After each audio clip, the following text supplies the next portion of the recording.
Assalamualaikum warahmatullahi wabarakatuh.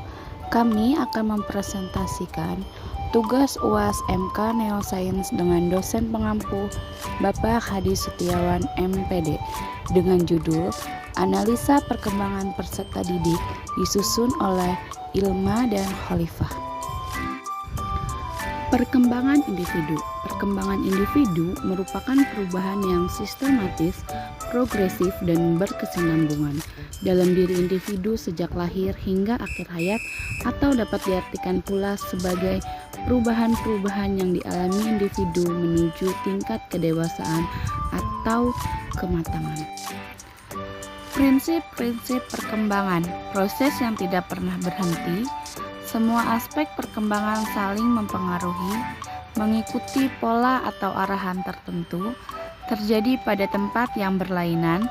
Setiap fase memiliki ciri khas. Setiap individu normal akan mengalami fase perkembangan. Teori-teori perkembangan. 1. Teori environmentalisme. 2. Teori naturalisme. 3. Teori etologis. 4. Teori perkembangan kognitif. 5. Teori perkembangan moral. Yang pertama, teori environmentalisme. Teori environmentalisme menyatakan perkembangan ditentukan oleh lingkungan. Teori ini dikemukakan filsuf Inggris John Locke pada tahun 1632 sampai 1704. Yang kedua, teori naturalisme. Teori naturalisme memandang anak berkembang dengan cara-caranya sendiri, melihat, berpikir, dan merasa. Alam seperti guru yang mendorong anak mengembangkan kemampuan berbeda-beda di tingkat pertumbuhan yang berbeda. Teori ini dikemukakan Jean-Jacques Rousseau pada tahun 1712 sampai 1778. Yang ketiga, teori etologis. Etologi adalah studi tentang tingkah laku manusia dan hewan dalam konteks evolusi.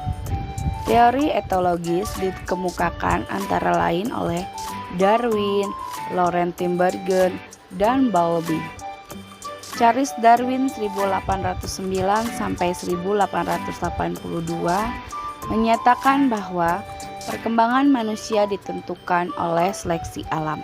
4. Teori perkembangan kognitif. Teori ini digagas di tahun 1896 sampai 1980 yang menyatakan bahwa tahapan berpikir manusia sejalan dengan tahapan umur seorang. Yang kelima, teori perkembangan moral. Teori perkembangan moral dikemukakan oleh Laurie Halbert. Konsep kunci untuk memahami perkembangan moral menurut Halbert adalah internalisasi, yaitu perubahan perkembangan dari perilaku yang dikendalikan secara eksternal menjadi perilaku yang dikendalikan secara internal. Tahapan perkembangan masa pralahir mulai konsep dan berlangsungnya 200 hari, masa bagi 0 sampai 2 tahun, masa anak 2 sampai 12 tahun dibagi menjadi 2, yaitu masa awal anak 2 sampai 6 tahun, masa anak akhir 6 sampai 12 tahun, masa remaja 12 sampai 21 tahun dibagi menjadi 3, masa remaja awal kira-kira 12 sampai 15 tahun, masa remaja tengah 15 sampai 18 tahun, masa remaja akhir 18 sampai 21 tahun, masa dewasa 21 tahun selanjutnya dibagi menjadi 3, masa dewasa awal 21 tahun sampai 40, masa dewasa madya 40 sampai 40 tahun, dan masa dewasa akhir atau lanjut 65 tahun sampai ke atas. Faktor-faktor pengembangan ada 2, faktor internal dan faktor eksternal. Faktor internal ada 4, yang pertama gen dan sifat bawaan, yang kedua kecerdasan, yang ketiga bakat khusus, yang keempat kepribadian. Faktor eksternal ada 3, yaitu yang pertama kesehatan dan nutrisi, yang kedua peran keluarga, yang ketiga lingkungan sosial. Terima kasih. Baik, itulah yang kami sampaikan, kurang lebihnya mohon maaf. Terima kasih.